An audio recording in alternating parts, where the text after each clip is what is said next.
ইউসুফ আলাইহিস সালাম বলছেন, ইন্না নাফসাল আমারাতু বিসসুই, আত্মা পাপের আদেশ করে। আমি বলি না নিখুঁত আমি, তবে আমি বলছি জুলাইখাকে জাতির সামনে ঘোষণা দিতে হবে আমি অন্যায় করেছি, ইউসুফ করেনি। যখন জেলে বলা গেল, ডাকতে যাওয়া হলো, ইউসুফ আপনাকে দেশের সরকার ডেকেছে, আপনি জেল থেকে বের হন। তখন ইউসুফ আলাইহিস সালাম বলছে, জি না, আমি জেল থেকে বের হব কেন? আগে জুলাইখাকে জাতির সামনে ঘোষণা দিতে হবে আমি অন্যায় করেছি, ইউসুফ করেনি। যতক্ষণ পর্যন্ত খোলা মাঠে জুলাইখা ঘোষণা না দিবে ততক্ষণ পর্যন্ত আমি ইউসুফ জেল থেকে বের হব না।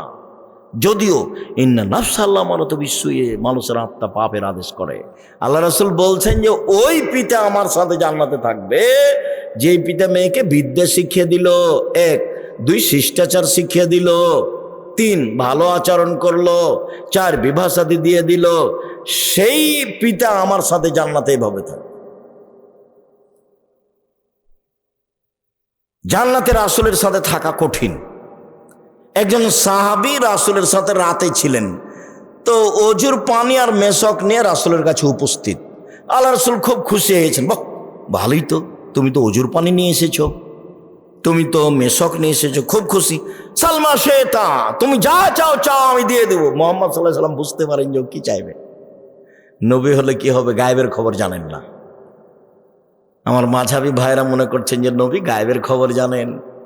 পাশের একটা লোক, পাশে বউ ঘুমাননি, এমনি ভান করে শুয়ে আছেন আয়েশা রাদিয়াল্লাহু তাআলা আনহা, আর রাসূল মনে করছেন যে আয়েশা ঘুমিয়ে গেছে। অথচ আয়েশা বলছে যে আমি ভান করে ঘুমিয়ে আছি। ভান করে ঘুমা বুঝেন না, ভান করে ঘুমিয়ে আছি। দেখি মুহাম্মদ সাল্লাল্লাহু আলাইহি ওয়াসাল্লাম কি করেন, কোথায় উঠে যান। দেখলাম ধীরে উঠলেন, ধীরে জুতা স্যান্ডেল পায়ে দিলেন, কাপড় গায়ে দিলেন, ধীরে দরজাটা খুললেন, আমি যেন জানতে না পারি।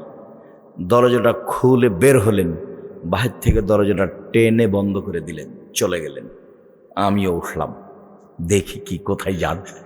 আসলে আল্লাহ রাসূল কোথায় যাচ্ছেন এটা আয়েশার মৌলিক খেয়াল হলো, আমাকে বাদ দিয়ে এ রাতে আবার কোনো স্ত্রীর কাছে যান নাকি, এটা হলো আয়েশার খেয়াল।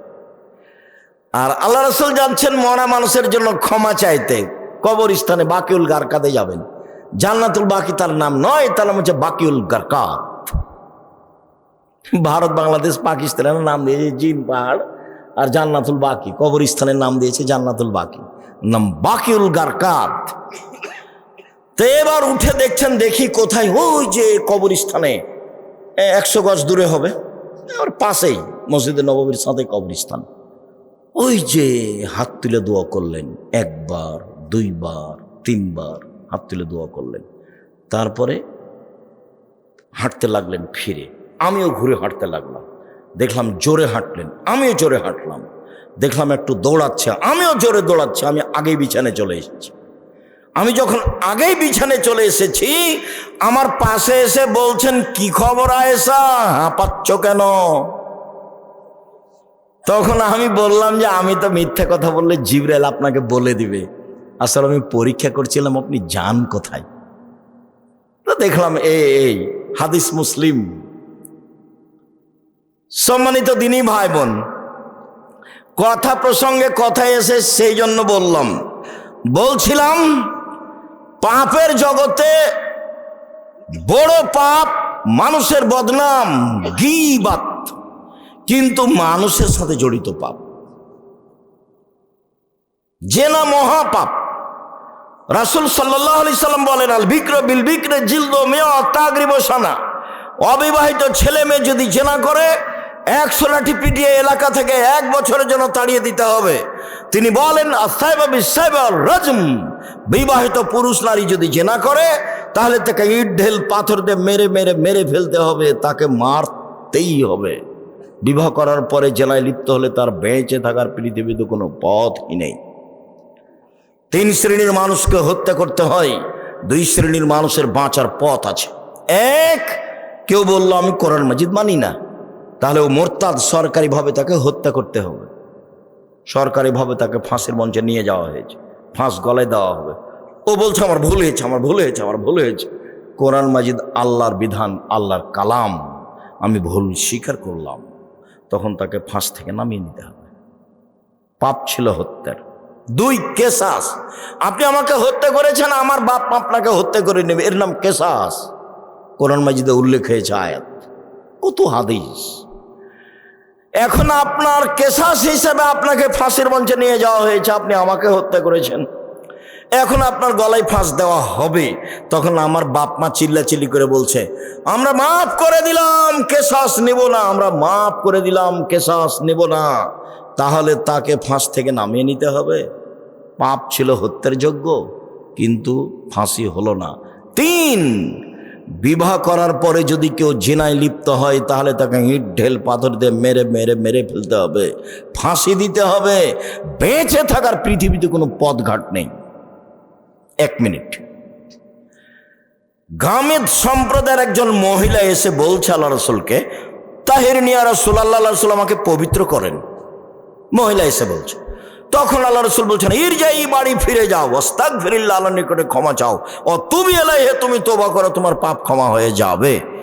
তখন মহিলাটি বলছে, আত্মরাদ্দেদের নিকামানা দাদা মাহিজুবনে মালিক, মাহিজুবনে মালিককে যেভাবে ফিরিয়ে দিয়েছিলেন তার বিচার না করে সেইভাবে কি আপনি আমাকে ফিরিয়ে দিতে চাচ্ছেন? ওয়ান্না হবলা মিনা জেনা, আমার পেটে অবৈধ সন্তান রয়েছে, দয়া করে বিচার করে দেন, আমাকে ফিরিয়ে দিন না। আল্লাহ রসুল বললেন, ইরজাই হাতা তালে দি, বাড়ি চলে যাও, যেদিন তোমার বাচ্চা প্রসব হবে সেদিন এসো, বিচার করে দেব। মহিলা চলে গেল, বাচ্চা প্রসব হয়েছে। মুসলিম গ্রন্থে এসেছে, সবে মাত্র বাচ্চা প্রসব হয়েছে, তাকে ন্যাকড়া দিয়ে জড়িয়ে রাসূলের দরবার নিয়ে এসে বলছে, এ দেখেন বাচ্চা প্রসব হয়ে, বিচার করে দেন। দৃশ্য দেখে আল্লাহ রসুল অবাক হয়ে বলছেন, ইরজাই, বাড়ি ফিরে যাও, ফারদেই হে, বাচ্চাকে দুধ খাওয়াও, হাত্তা তাফতে মিহে, যেদিন বাচ্চা দুধ ছেড়ে দেবে সেদিন নিয়ে আসিও, বিচার করে দেব। মহিলা বাচ্চা নিয়ে চলে গেল, বাচ্চাকে 2 বছর দুধ পান করালো। 2 বছর পরে বিচারালয় উপস্থিত। তখন বাচ্চার হাতে এক টুকরা রুটি রয়েছে, এই রুটি প্রমাণ করে বাচ্চা খাদ্য খেতে পারে। ওয়াসাদাহু বেদ রাজুলিন মিনাল মুসলিমিনা, বাচ্চাটাকে একজন মুসলমানের হাতে সমর্পণ করলেন আল্লাহ নবী। যাও, এই বাচ্চা তুমি লালন পালন করো। সঙ্গী সাথী, এই যাবো বেহা, মহিলাকে মাঠে নিয়ে যাও, মাঠে নিয়ে গিয়ে গর্ত করে বুক পর্যন্ত মাটিতে পুঁতে দাও। ফার জেমুহা, এরপরে চতুর্দিক থেকে ইট ঢেল পাথর মেরে মেরে তাকে বিদায় করো। সাহাবীগণ বলছেন, আমরা তাকে মাঠে নিয়ে গেলাম, গর্ত করে বুক পর্যন্ত মাটিতে পুঁতে দিলাম, চতুর্দিক থেকে ইট ঢেল পাথর মারতে লাগলাম।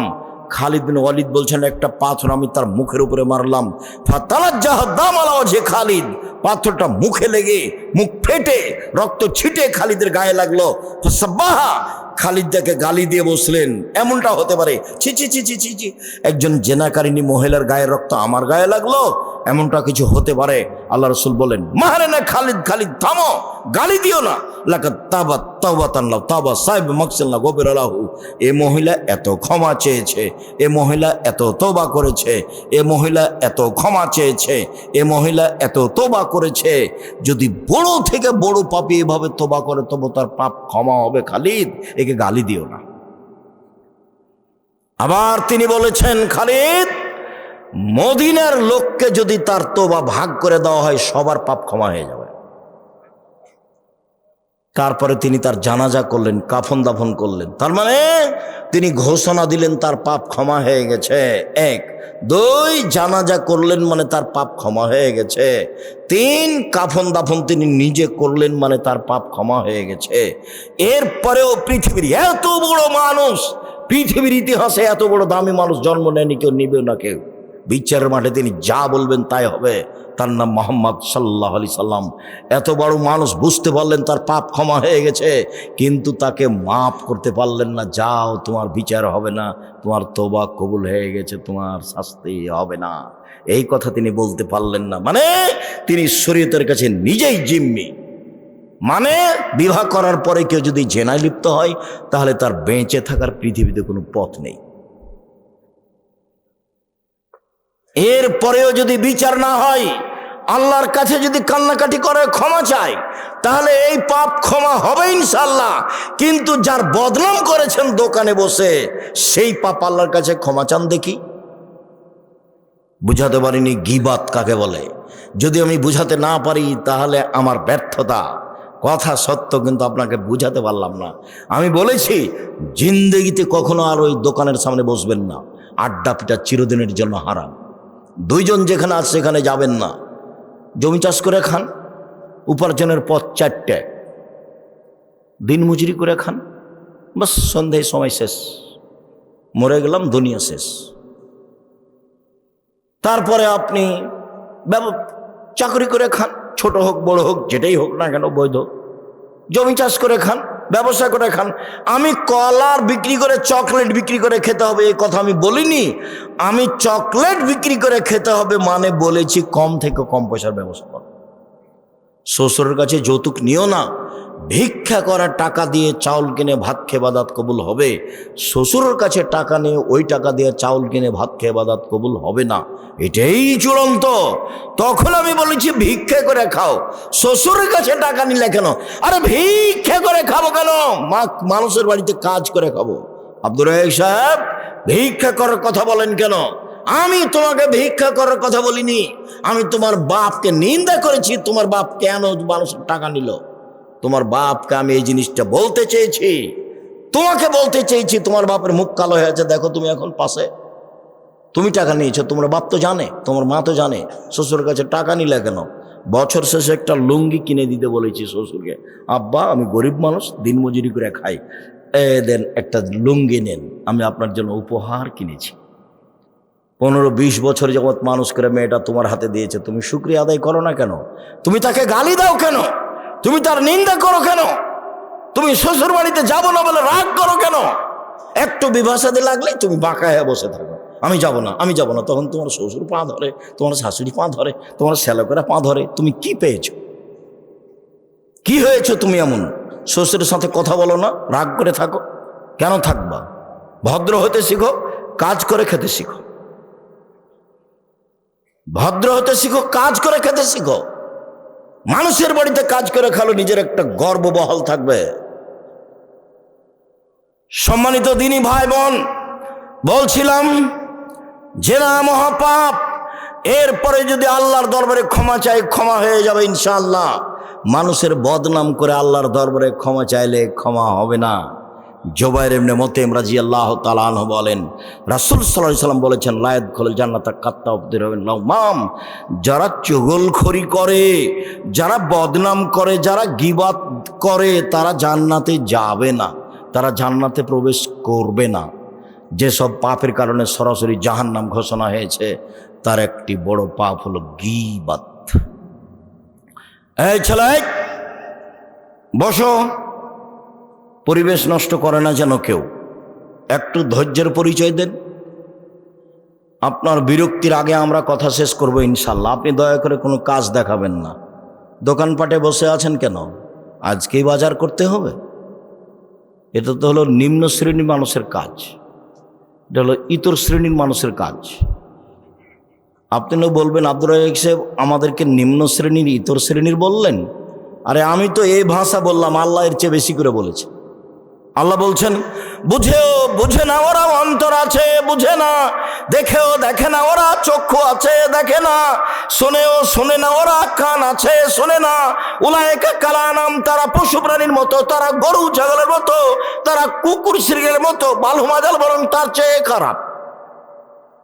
আমি এখানে কোরআন হাদিসের কথা বলছি, আপনি দোকানে বসে আড্ডা পিটেন মানে কি বুঝাতে চান আপনি আমাকে?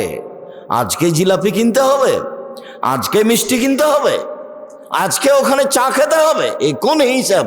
এটাই মানবতা? একই ভালো বলা হয়?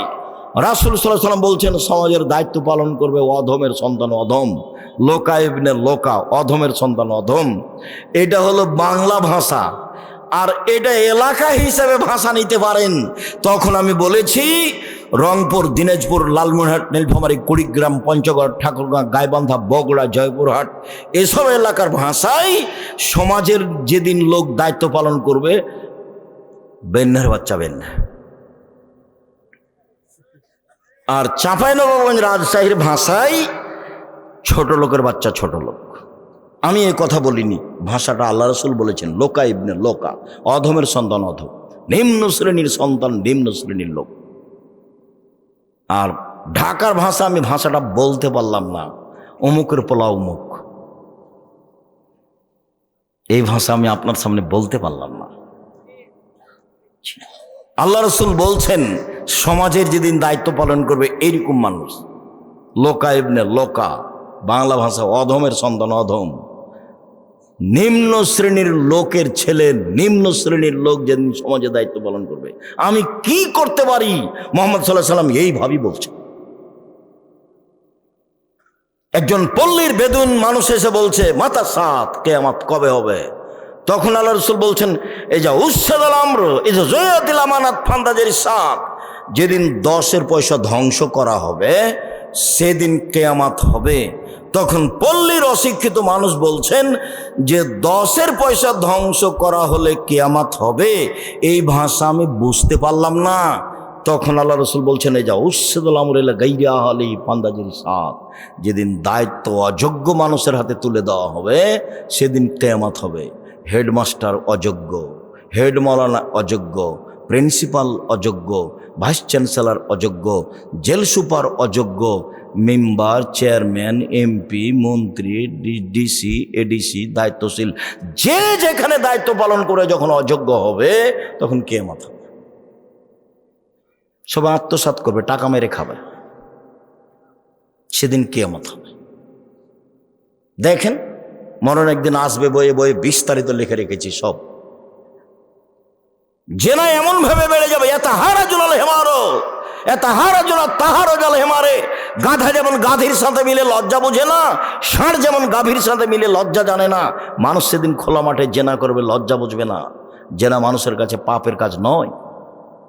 3টা পাপের কারণে ভূমিকম্প হবে, ভূমিকম্পে মানুষ আতঙ্কিত। 3টা পাপের কারণে ভূমিকম্প হবে, 3টা পাপের কারণে সন্ধ্যায় ছিল মানুষ, সকালে হবে শোর বানর, সন্ধ্যায় থাকবে মানুষ, সকালে হবে শুক্র বানর। সব সমস্যা নেমে আসবে 3টা পাপের কারণে। এক, এই যে সারিবুল খমরা, মানুষ যখন নেশাদার দ্রব্য পান করবে তখন 3টা বিপদ নেমে আসবে। তার একটা হলো ভূমিকম্প। 2, জাহরাতুল কায়নাত, মেয়েরা যখন নাচবে, সব মোবাইলে মেয়ে নাচে, সব দোকানে মেয়ে নাচে, প্রায় সব বাড়িতে মেয়ে নাচে, প্রায় সব ঘরে মেয়ে নাচে। ভূমিকম্প তো স্বাভাবিক ব্যাপার। মেয়েরা যখন নাচবে তখন ভূমিকম্প হবে। যারা মোবিল মাঝে যখন বাদ্যযন্ত্র বাজবে, সব মোবাইলে বাজনা বাজে, সব দোকানে বাজনা বাজে, প্রায় সব বাড়িতে বাজনা বাজে, ভূমিকম্প দেরি হচ্ছে, এটাই আলহামদুলিল্লাহ। রাসূল সাল্লাল্লাহু আলাইহি ওয়াসাল্লামের কথা অনুপাতে দেরি হওয়ার কথা নয়। সম্মানিত দিনী ভাই বোন, বলছিলাম রাসূল সাল্লাল্লাহু আলাইহি ওয়াসাল্লাম বললেন, হালতাদুল্লাহ মাল গিবাত, সঙ্গী সাথী বলতে পারো গিবাত কাকে বলে? সঙ্গী সাথী বলতে পারো গিবাত কাকে বলে? সঙ্গী সাথী বলতে পারো গিবাত কাকে বলে? তখন আল্লাহ রসুল বলছেন, সাহাবাগণ বলছেন, আল্লাহ রসুল আলাম, আল্লাহ এবং আল্লাহ রসুল ভালো জানেন গিবাত কাকে বলে, আমরা বলতে পারছি না। তখন আল্লাহ রসুল বলছেন, জিক্রুকা আখাকা বনেকরাহ, তুমি তোমার ভাইয়ের কথা বলছো, ও যদি শুনতে পাই তাকে যদি খারাপ লাগে, এটাই হলো গীবত। শোনো, তুমি কারো কথা বলছো, ও যদি শুনতে পাই তাকে যদি খারাপ লাগে, এটাই হলো গীবত। আল্লাহ রসুলের মুখের ভাষা।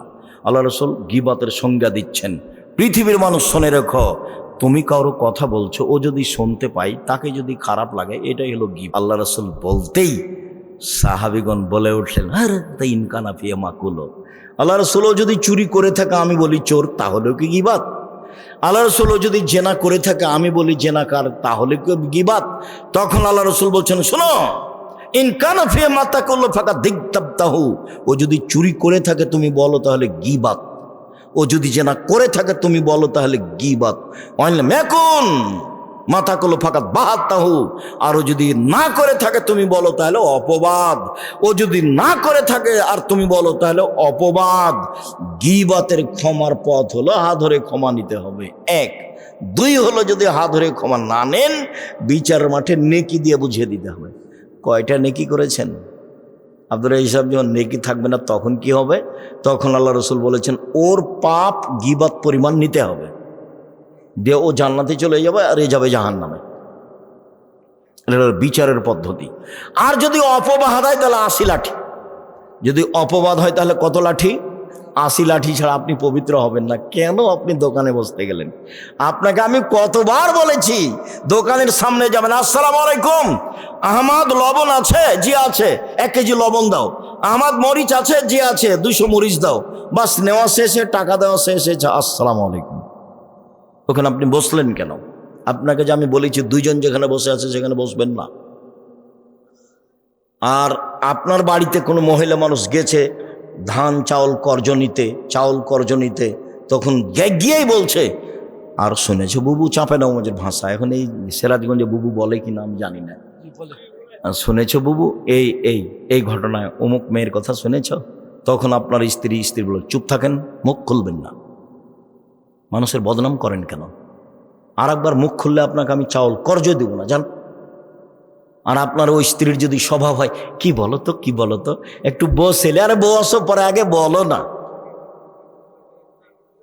তাহলে কি হবে? গীবত আবার শুনতে ভালো লাগে। আর যে শত্রু পক্ষ, ওর যদি গীবত হয় আরো ভালো লাগে।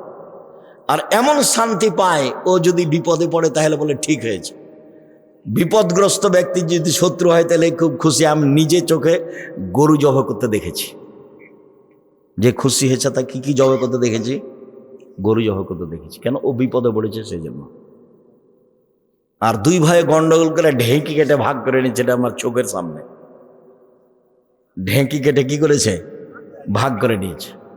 2 ভাই দিন রাত স্বামী স্ত্রী খেলে ওর বদনাম করে, নিজের ভাই ঝগড়াতে এভাবে বলছে। তখন আমি পাশে দাঁড়িয়ে, গ্রামের ছেলেপিলা মানুষ সামনে দৌড়ে গেছি যে বাড়িতে ঝগড়া হচ্ছে, তখন বলছে, থাম, আমি তো এখান থেকে চলে যাব, আমার ভাগটা এমন লোকের কাছে বিক্রি করব যে তোকে গুতাতে পারে। অথচ আল্লাহ রসুল বলছেন, নিজের ভাই যখন বলবে জমি আমি কিনবো না, তুমি যার কাছে ইচ্ছা বিক্রি করো, তখন তুমি অন্যের কাছে বিক্রি করতে পাবা, তাছাড়া তোমার বিক্রি নিষেধ। কথা মুহাম্মদ সাল্লাল্লাহু আলাইহি ওয়াসাল্লাম বলছে। কথা বুঝাতে পারিনি, আর একবার বলি। আমাদের গ্রামের লোকটা বলছে ওর ভাইকে ঝগড়াই, যে শোন, আমি তো এখান থেকে চলে যাব, তা আমার জমির ভাগটা তোকে দিব না, এমন মানুষের কাছে বিক্রি করব যে মানুষ তোকে কি করতে পারে? গোতাতে পারে, উচিত শিক্ষা দিতে পারে। অথচ আল্লাহ রসুল বলেছেন যে ভাইয়ের ভাগ বিক্রি করতে পাবে না ভাইকে না বলে। যখন ভাই বলবে ঠিক আছে ভাই, আমি তোমার ভাগ কিনতে পারছি না, যেখানে ইচ্ছা সেখানে বিক্রি করো, তখনই অন্যের জায়গাতে বিক্রি করো, অন্যের কাছে বিক্রি করো, যা বিক্রি নিষেধ। কিভাবে বদনাম গড়ে উঠছে সমাজে! দল করলে, সংগঠন করলে, দলাদলি করলে, মারামারি করলে, এটা হবে একবারে গীবত বদনামের বন্যা। আমি বসে আছি, হঠাৎ করে ওই সাংবাদিক ঢুকেছে প্রতিষ্ঠানে। আমি সাধারণত কারোর সাথে এরকম কথা বলি না, তো আমি অফিসে কি কাজে বসেছিলাম, চলে এসেছি। তা আমার সাথে এখন কথা বলতে বলছে যে আপনার প্রতিষ্ঠানে এটা ঘটেছিল। তখন আমি বলছি, সেই কথা এখন কেন? ভিক্ষা করে খেতে পারেন না? এই কাজ করতে কেন এসেছেন? সাংবাদিকতায় হারাম। সাংবাদিকদের কাজই হলো মিথ্যা কথা কি করা? প্রকাশ করা। একটু পরে বলছি, দেখেন মিথ্যা কথা প্রকাশ করা কত কঠিন। আল্লাহ তাআলা বলছেন, ওয়ালা তাজাসসু, পৃথিবীর মানুষ তোমরা দোষ ত্রুটি উদ্ঘাটন করো না। দোষ ত্রুটি উদ্ঘাটন করা চিরদিনের জন্য হারাম। তিনি বলছেন, ওয়ালা তাহাসসু, মানুষের গোপন কথা কান লাগিয়ে শোনো না। যারা মানুষের গোপন কথা কান লাগিয়ে শোনে, তাদের কানে বিচারের মাঠে তামা সীসাকে গলিয়ে জাহান্নামের আগুনে গলে কানে ঢেলে দেওয়া হবে। মানুষের গোপন কথা শোনা হারাম, মানুষের দোষ ত্রুটি উদ্ঘাটন করা হারাম। রাসূল সাল্লাল্লাহু আলাইহি ওয়াসাল্লাম বলেন, মান সাতারা মুসলিমান সাতারাহুল্লাহু ফিদ দুনিয়া ওয়াল আখিরাহ। কেউ যদি মানুষের দোষ ত্রুটি দুনিয়াতে ঢেকে রাখে, আল্লাহ বিচারের মাঠে তার দোষ ত্রুটি ঢেকে রাখবেন। 1 মিনিট এদিকে লক্ষ্য করেন। এই ছেলে, ঘুমিয়ে আছো নাকি? এদিকে লক্ষ্য করো। আল্লাহ তাআলা বিচারের মাঠে একজন পাপীকে নিয়ে আসবেন, নিয়ে এসে তারা বাহু দিয়ে আড় করে রাখবেন, কাউকে দেখতে দিবেন না, দিয়ে তার আমলনামাটা সামনে ধরে বলবেন, দেখো তো এগুলো কি তোমার পাপ? ওদিকে আড় করে আছে, কেউ যেন দেখতে না পায়। আল্লাহ বলছেন এভাবে, দেখো তো এটি কি তোমার পাপ? তখনও বলবে জি, এগুলি আমার পাপ। তখন আল্লাহ বলবেন, তুমি কি মনে করো আমার ফেরেশতারা অন্যায় লিখেছে? তখনও বলবে জি না, আমি এটা বলি না যে ফেরেশতারা অন্যায় লিখেছে। তখন আল্লাহ বলবেন, তুমি আমাকে কিছু বলতে চাও? তখন লোকটা বলবে, জি না, আমি কিছু বলতে চাই না। তখন আল্লাহ বলবেন, শোনো, তোমার একটা ভালো অভ্যাস ছিল, তুমি মানুষের দোষ ত্রুটি ঢেকে রাখতে। তুমি মানুষের দোষ ত্রুটি ঢেকে রাখতে পারো, আমি আল্লাহ হয়ে তোমার দোষ ত্রুটি ঢেকে রাখতে পারি না। যাও, তোমার বিচার হবে না, তোমাকে মাফ করে দিলাম। বলেন সাংবাদিকের কি হবে? ওর আর কোনো রুজির পথ নেই। আমি ভিক্ষা করে খেতে বলছি, এটা তো একটা গতি। আমার দিনমজুরি করে খাবে, আরো দুনিয়াতে অনেক পথ আছে।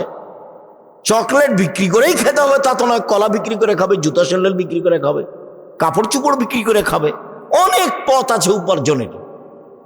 এই অটো চালানোর চেয়ে, অটো দিয়ে রাস্তা ঘেরার চেয়ে ব্যবসা করা ভালো। জুতা স্যান্ডেল রাস্তায় বিক্রি করো, অত রিক্সের উপরে বোঝা নিতে গেলে কেন? ছোট থেকে ছোট ব্যবসা করো।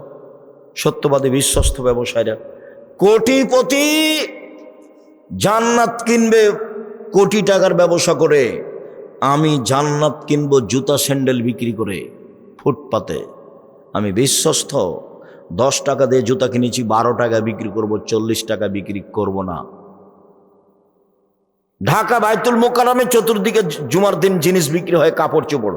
একজন বলছে পাঞ্জাবি, তখন আর এক বলছে 3000। একজন বলছে পাঞ্জাবি, তখন আর একজন বলছে 3000। তার মানে সন্ধ্যা পর্যন্ত পাঞ্জাবি বিক্রি হলো 3000 টাকা করে। এখন দুইজন বাড়ি যাচ্ছে আর বলছে যে পাঞ্জাবিগুলোর দাম 300 করে রে, 3000 করে বিক্রি করেছি। তো এইভাবে ফাঁকি দিয়েছে। আপনি 3 মাস পরে গিয়ে দেখেন আর দোকানও নাই, লোকটাও নাই, কিছুই থাকবে না। মিথ্যা কথায় ফাঁকি দিয়ে ব্যবসা করলে এমনি হারাবে, ওটা রাসূল বলেছেন।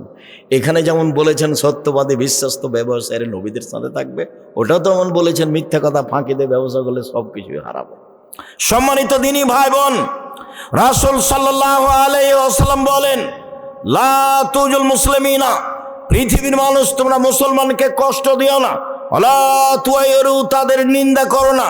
ওয়ালা তাত্তাবিউ আওরাতিহিম, তোমরা মানুষের পিছনে পড়ো না।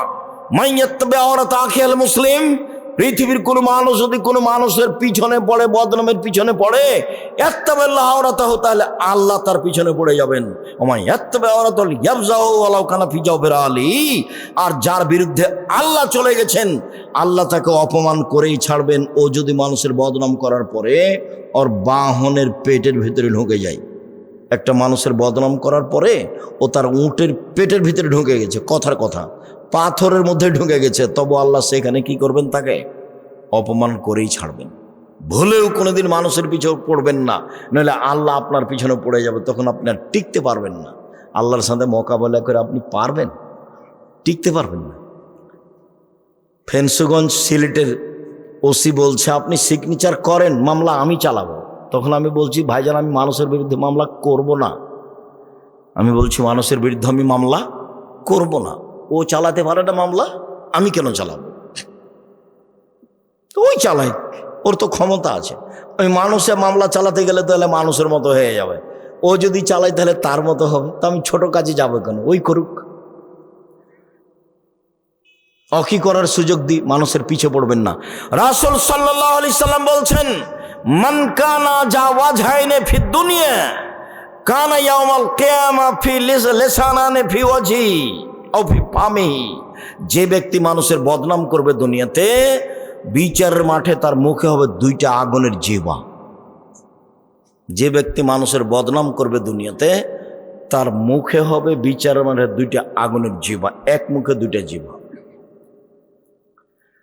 আনাস রাদিয়াল্লাহু তাআলা আনহু বলেন, একদা রাসূল সাল্লাল্লাহু আলাইহি সাল্লাম বললেন, জিবরাইল আমাকে উপরে নিয়ে যাচ্ছেন। আল্লাহ নবী বলছেন, জিবরাইল আমাকে উপরে নিয়ে যাচ্ছেন। হঠাৎ দেখি অনেক মানুষ, তাদের লম্বা লম্বা তামার নখ,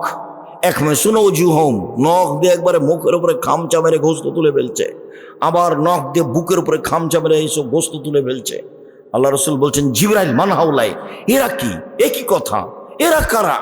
তারা কেন তাদের নিজের নখ দিয়ে মুখের গোস্ত তুলে ফেলছে? কেন নিজের বুকের গোস্ত তুলে ফেলছে? কেন জিবরাইল? ঘটনা কি?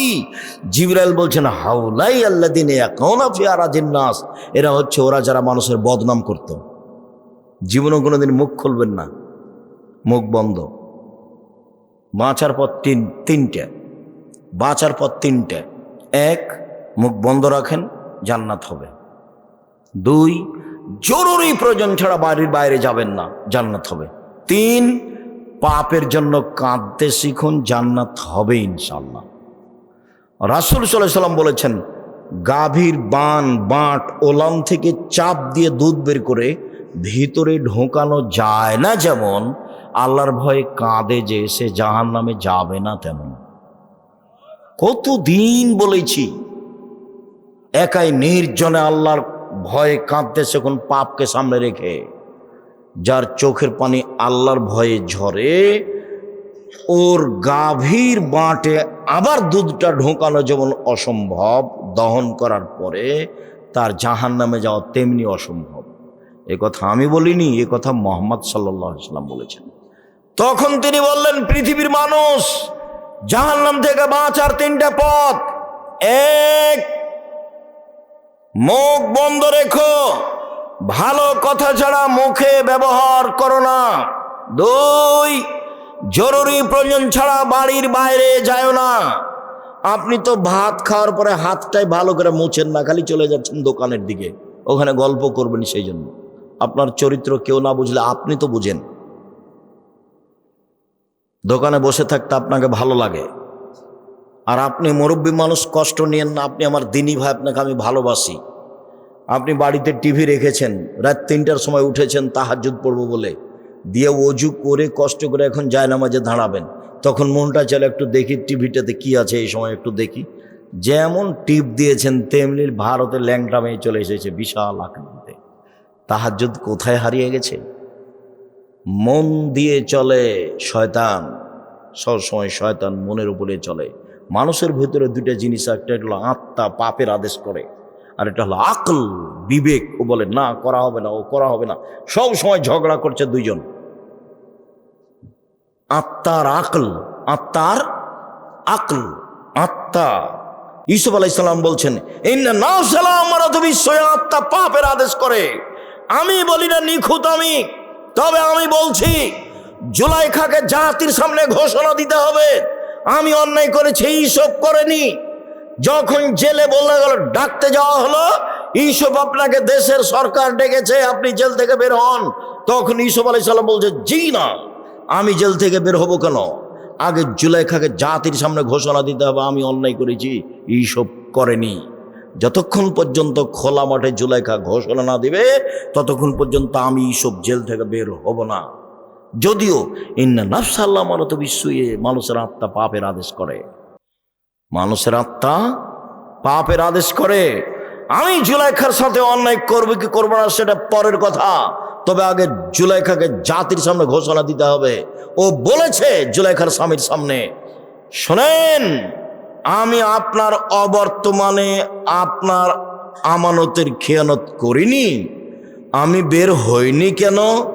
আমি কেন বললাম লিয়ালামা আন্নাহু লাম ইয়াকুন ফিল গাইবে, অদৃশ্যে জুলাইখার স্বামীর অবর্তমানে ইউসুফ অন্যায় করেছে, আমানতের খেয়ানত করেছে, এটা যেন বুঝে নিতে পারে যে আমি অন্যায় করিনি, আমি অন্যায় করিনি, আমি খেয়ানত করিনি আমানতের, আমি জুলাইখার সাথে অন্যায় করিনি। জাতির সামনে ঘোষণা না দেওয়া পর্যন্ত আমি জেল থেকে বের হব না। আমাদের নবী মুহাম্মদ সাল্লাল্লাহু আলাইহি সাল্লাম বলছেন, ইউসুফের ধৈর্য আমার চেয়ে অনেক বেশি, ইউসুফের ধৈর্য আমার চেয়ে অনেক বেশি। আমি যদি 12 বছর জেলে থাকতাম, আর যদি সরকারের পক্ষ থেকে আমাকে ডেকে পাঠানো হতো, তাহলে আমি বলতাম চলো চলো চলো চলো। এই কথা মুহাম্মদ সাল্লাল্লাহু আলাইহি সাল্লাম বলছেন। তাই বলছেন যে ইউসুফের ধৈর্য আমার চেয়ে অনেক বেশি। ইউসুফ বলছেন, জি না, আমি জেল থেকে বের হবো কেন, ওকে ঘোষণা দিতে বলো। তখন জুলাইখা নিজে ঘোষণা দিল জাতির সামনে, আমি অন্যায় করেছি, ইউসুফ করেনি। তখন তিনি জেল থেকে বের হলেন। মেয়ে মানুষ বিপজ্জনক, আল্লাহ রাসূল বলছেন, মা তারাক্তু বাদি ফিতনাতান আযারা লিরিজাল মিনাস, আমার জীবনে ছাড়িনি কোনো বস্তু যেটা পুরুষের জন্য বেশি বিপজ্জনক হতে পারে নারীদের চেয়ে। আমার জীবনে ছাড়িনি কোনো বস্তু যেটা পুরুষের জন্য বিপজ্জনক হতে পারে নারীদের চেয়ে। নারী হচ্ছে পুরুষের জন্য সবচেয়ে বিপজ্জনক বস্তু। রাসূল সাল্লাল্লাহু আলাইহি ওয়াসাল্লাম বলেছেন, ইন্নাল মারাতা তুকবালু ফি সূরাতি শায়তান ওয়া তুদবারু ফি সূরাতি শায়তান। মহিলারা শয়তানের বেশ ধরে আসে, মহিলারা শয়তানের বেশ ধরে যায়, মহিলারা শয়তানের বেশ ধরে আসে, মহিলারা শয়তানের বেশ ধরে যায়। শোনন দিনী বোন, আপনাকে আমি নিন্দা করতে আসিনি। আরে আপনাকে আমি শয়তান বলবো কেন? আপনাকে তো আমি খাদিজার মতো মনে করি, আপনাকে আমি আয়েশার মতো মনে করি। দেখবেন 1 মিনিট খাদিজা, দেখবেন আয়েশা 1 মিনিট দেখবেন, দেখায় আপনাকে 1 মিনিট এদিকে দেখেন। এই মেয়ে কথা বলছো কেন? চুপ থাকো। 1 মিনিট দেখায় আপনাকে খাদিজা কাকে বলে, আয়েশা কাকে বলে। এ দেখেন, আয়েশা রাদিয়াল্লাহু তাআলা আনহা বলেন, আমার ঘরে হলো আমার স্বামীর কবর। তখন আমি কবরের পাশে যাই, মাথায় কাপড় দিই না, অত খেয়াল করি না আমি, কেন এটা আমার স্বামীর কবর। কয়দিন পরে সেখানে কবর হলো আমার বাপের, তখন আমি এমনিতে যাই কবরের পাশে, কেন এটা আমার আব্বার কবর, এটা আমার স্বামীর কবর, আমি অত খেয়াল করি না। কয়দিন পরে সেখানে কবর হলো উমারের, আমি আয়েশা উমারের কবরকে লজ্জা করে, একজন বেগানা পুরুষের কবর আছে এখানে, সেদিন থেকে আমি মাথায় কাপড় না দিয়ে কবরের পাশে যাই না। আয়েশা রাদিয়াল্লাহু তাআলা কবরকে লজ্জা করেন, একজন বেগানা পুরুষের কবরকে লজ্জা করেন আয়েশা রাদিয়াল্লাহু তাআলা আনহা। আর আপনি এখন নগ্ন পোশাকে আছেন, ভ্যানিটি ব্যাগ ঘাড়ে আছে, ফ্যাশন বোরকা আছে, বলেন আমি কি বলতে পারি আপনাকে? নখ বড় আছে, নখে নেইল পালিশ আছে, কি বলতে পারি? এখন আমি নিরুপায় বলেছি যে তোমার বাপ নেই। তোমার বাপ যদি থাকতো তো এমন হলো কেন তুমি বলো? তখন আমি নিরুপায় হয়ে বলেছি যে দেখেন বাপ কাকে বলে, পিতা কাকে বলে দেখেন। তাহলে আজকে 1 মিনিট বলি, এই ছেলেরা দেখো তো পিতা কাকে বলে, দেখো তো তুমি আজকে তোমার বাপকে চাচা বলে ডাকবে না আব্বা বলে ডাকবা, বিবেচনা করো। আমি নিশ্চিত জানি যে এটা তোমার আব্বা, এটা আমি জানি, কিন্তু আমি তোমাকে কেন বলছি যে এটাকে আর বাপ বলো না, চাচা বলো, আমি দুঃখে বলেছি। কেন? তোমার আব্বাকে আমি বুঝাতে পারিনি যে বাপ কাকে বলে। 1 মিনিট। আয়েশা রাদিয়াল্লাহু তাআলা আনহা বলেন, আমরা এক সফর থেকে আসছিলাম, হঠাৎ করে গলার হার হারিয়ে গেল, খুঁজে পাই না, আমরা বড় বিপদে পড়ে গেলাম। পানি নেই, ওযু করতে পারি না, সালাত আদায় করতে পারি না, হার খুঁজেও পায় না। আমি আমার বড় বোনের হারটা নিয়ে এসেছিলাম আসমার, আমি খুব চিন্তিত। জনগণ আমার আব্বার কাছে গেল, আমার আব্বাকে বলল, আপনি কি জানেন আয়েশা কি ঘটিয়েছে? কি ঘটিয়েছে? ও তো গলার হার হারিয়েছে, আমরা খুঁজে পাচ্ছি না, যেতেও পারছি না। তাই এই কথা শুনে আবু বকর সিদ্দিক আমার নিকটে আসলেন। তখন আমার স্বামী আমার উরু রানের উপরে মাথা দিয়ে ঘুমিয়েছিলেন। মুহাম্মদ সাল্লাল্লাহু আলাইহি সাল্লাম এসে ফাল্লাকা জানি লাকসাদান সাদিদা, আমার কোমরের উপরে এত জোরে মারলেন, খুব জোরে মারলেন। ওই সময় আমার স্বামী আমার উরু রানের উপরে মাথা দিয়ে ঘুমিয়েছিলেন। উনি যদি ঘুমিয়ে না থাকতেন তাহলে আবু বকর সিদ্দিকের মায়ের কারণে, আমার বাপের মায়ের কারণে আমি দূরে সরে যেতাম। 1 মিনিট কথা বলার পূর্বে আর একটা কথা বুঝাই। আমাদের দেশের বাঙালি গতিতে যদি শ্বশুর গিয়ে দেখে মেয়ের ঘরে যে মেয়ের উরু রানের উপরে মাথা দিয়ে জামাই ঘুমিয়ে আছে, তাহলে বাপ ওখানে না গিয়ে এইভাবে ঘুরবে। ভাইজান বুঝাতে পেরেছি কথা? কিন্তু শরীয়ত এমন নয়।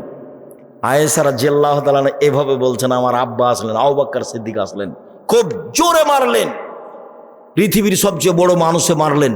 নবী রাসূল ব্যতীত পৃথিবীর ইতিহাসে আদম থেকে নিয়ে কিয়ামত পর্যন্ত আবু বকর সিদ্দিকের মতো দামি মানুষকে জন্ম নিবেও না। আবু বকর সিদ্দিক রাদিয়াল্লাহু তাআলা মারলেন, পৃথিবীর সবচেয়ে বড় মানুষে মারলেন, পৃথিবীর সবচেয়ে বড় মহিলাকে মারলেন। পৃথিবীর ইতিহাসে আয়েশা রাদিয়াল্লাহু তাআলার দামি মহিলা আর কেউ নাই পৃথিবীতে। সবচেয়ে বড় মহিলাকে মারলেন, সবচেয়ে বড় মানুষের সামনে মারলেন।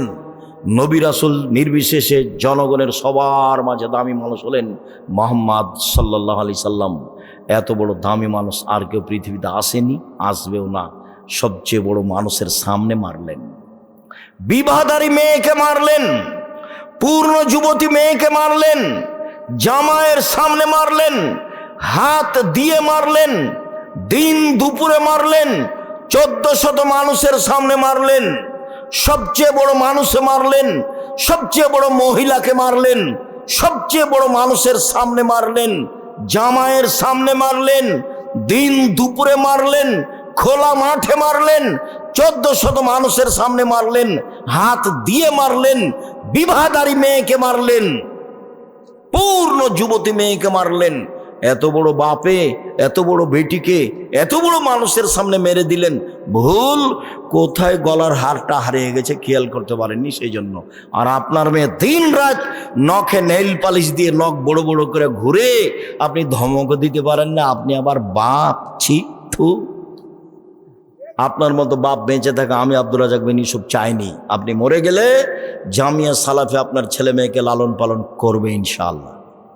5000 ছেলে মেয়ের মধ্যে 519 জন আছে এতিম অসহায়। কালকে যদি আরও 500 জামিয়া সালাফে গিয়ে ঢোকে, লালন পালনের সমস্যা হবে না ইনশাআল্লাহ। আপনার মতো বাপ আমি বেঁচে থাকা চাইনি। আর যদি বেঁচে থাকতে চান তাহলে বাপের মতো হয়ে বেঁচে থাকেন। বাপ কাকে বলে? এই যে দেখেন, বাপ কাকে বলে? এই যে দেখেন, পৃথিবীর সবচেয়ে সেরা মহিলাকে পিটিয়ে দিলেন। মেয়ে কোনোদিন বাপের সামনে বড় হয় না, 7 ছেলের মা হলেও। মেয়ে মেয়ে, বাপ বাপই। আপনি যেভাবে বুঝেছেন শরীয়তে ভাবে নয়। আপনি ছেলে মেয়েকে যেভাবে লালন পালন করতে শিখছেন শরীয়তে ভাবে নয়। সম্মানিত দিনী ভাই বোন, রাসূল সাল্লাল্লাহু আলাইহি ওয়াসাল্লাম বলেছেন, আলোচনার শেষে চলে আসলাম, অনেক কথা থেকে গেল, রাসূলের কথার শেষে চলে আসলাম। তিনি বলেছেন, পৃথিবীর মানুষ যদি 2টা জিনিসের জিম্মেদারি নিতে পারে, আমি তার জান্নাতে নিয়ে যাওয়ার জন্য জিম্মেদারি নিলাম। এক, কেউ যদি মুখে কারো বদনাম না করে, আমি তাকে জান্নাতে নিয়ে যাব। কিভাবে নিয়ে যাব সেটা আমার ব্যাপার, বুখারী মুসলিম। 2, কেউ যদি জেনায় লিপ্ত না হয়, আমি মুহাম্মদ সাল্লাল্লাহু আলাইহি ওয়াসাল্লাম তাকে জান্নাতে নিয়ে যাব। কিভাবে নিয়ে যাব সেটা আমার ব্যাপার। তাকে জিজ্ঞাসা করা হলো, আল্লাহ নবী, সবচেয়ে মানুষ বেশি বেশি জাহান্নামে যায় কেন, কিভাবে? তখন তিনি বললেন, আল ফারজ আল ফাম, মুখের কারণে মানুষ বেশি বেশি জাহান্নামে যাবে, আর লজ্জা স্থানের কারণে মানুষ বেশি বেশি জাহান্নামে যাবে। যখন মুখ কন্ট্রোল করতে পারবে না, তখন ও জাহান্নামে চলে যাবে।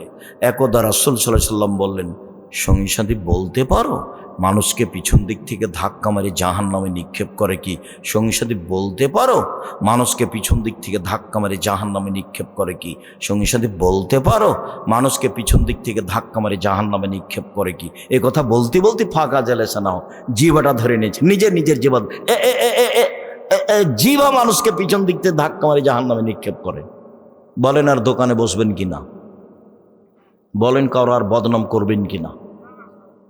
দল সংগঠন করে আর একজনের বদনাম করে পরকাল হারায়েন না। নিজে উপার্জন করেন, প্রয়োজনে দিন মজুরি করে নিজে উপার্জন করে নিজে খাই। আমার আব্বা বলতেন, আমার নিজের আব্বার কথা বলছি, আমার আব্বা বলতেন, বেটা, কারোর টিনের বাড়ি দেখে তুমি যদি খড়ের বাড়ি জ্বালিয়ে দাও, তোমাকে থাকতে দিবে না। তো তোমার খড়ের বাড়িটাই তোমাকে কি করতে হবে? মূল্যায়ন করতে হবে। আর একজনের পিছনে পড়ে দিন হ্যাঁ হ্যাঁ করে ঘুরে ঘুরে বেড়াবা, আর আর মানুষের বদনাম করবা, আর ওকে বলবে অমুকের চরিত্র ফুলের মতো পবিত্র, তাহলে তুমি জান্নাত পেয়ে যাওয়া অত সহজ হয়ে গেল? 4টে কাজ, 5 ওয়াক্ত সালাত, যে কোনো মূল্যে, মাঠে ঘাটে যে কোনো জায়গাতে যে কোনো মূল্যে 5 ওয়াক্ত সালাত নামাজ, কোনো প্রকার আপোষ নেই। 2, হালাল রুজি। 3, কোরআন তেলাওয়াত। 4, আড্ডা পিটা হারাম। জান্নাত হবে ইনশাআল্লাহ, জান্নাত হবে ইনশাআল্লাহ। 1, 5 ওয়াক্ত সালাত। 2, হালাল রুজি। 3, কোরআন তেলাওয়াত, অন্তত সূরা ইখলাস, অন্তত সূরা ইখলাস প্রত্যেক দিন সকালে অন্তত 3 বার পড়ে বলবেন, এই দেখেন আল্লাহ আমি কোরআন মাজিদ পড়েছি, বাস অন্তত 3 বার।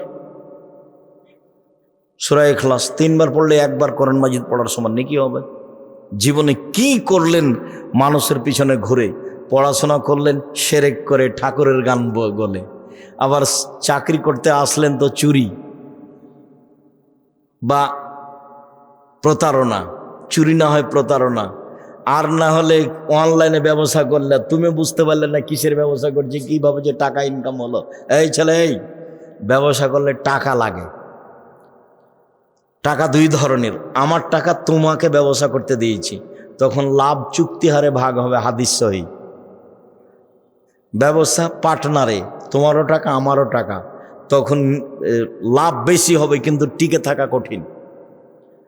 কেউ যদি 10 টাকা সরিয়ে দেয় তখন আল্লাহ বলবেন পার্টনারে ব্যবসা 2 জন করলে তৃতীয় জন আল্লাহ, 4 জন মিলে করলে পঞ্চম জন আল্লাহ, 10 জন মিলে করলে 11তম আল্লাহ। একজন যদি 10 টাকা সরিয়ে নেয় তখন আল্লাহ বলে যে তোমরা থাকো আমি গেলাম, তখন মারামারি লেগে যাবে, তখন জেল হাজত কি দামান কিছু হবে। নিজে একাই ব্যবসা করে, ছোট থেকে ছোট, বড় থেকে বড়, ফলাফল ভালো হবে ইনশাআল্লাহ। সকল দিনই ভাই বোনকে 5 ওয়াক্ত সালাত আদায় করার আন্তরিকভাবে অনুরোধ জানিয়ে জোরালোভাবে বলতে চাচ্ছি যে আজকের আলোচনা বদনাম গীবাত সম্পর্কে করছিলাম। অবশ্যই তাকে জোরালোভাবে মূল্যায়ন করার চেষ্টা করবেন। কারো বদনাম করে জীবিকা নির্বাহ করতে রাজি নই, কাউকে খাটো করে জেল হাজত দিয়ে ক্ষমতা দেখিয়ে দাপট দেখিয়ে জীবিকা নির্বাহ করতে রাজি নই। আর কারো পিছনে পড়িয়েন না, পড়ে ক্ষতিগ্রস্ত হবেন। তারপরে যেটা কথা, আমি আব্দুর রাজ্জাক বিন ইউসুফ চেষ্টা চালিয়েছি মুখে কলমে মিডিয়ায় জীবন বাজি রেখে দিন প্রচার করা। এই যে মুখে বলছি, এই যে সামনে মিডিয়া আছে আর পাশে বই পুস্তক আছে,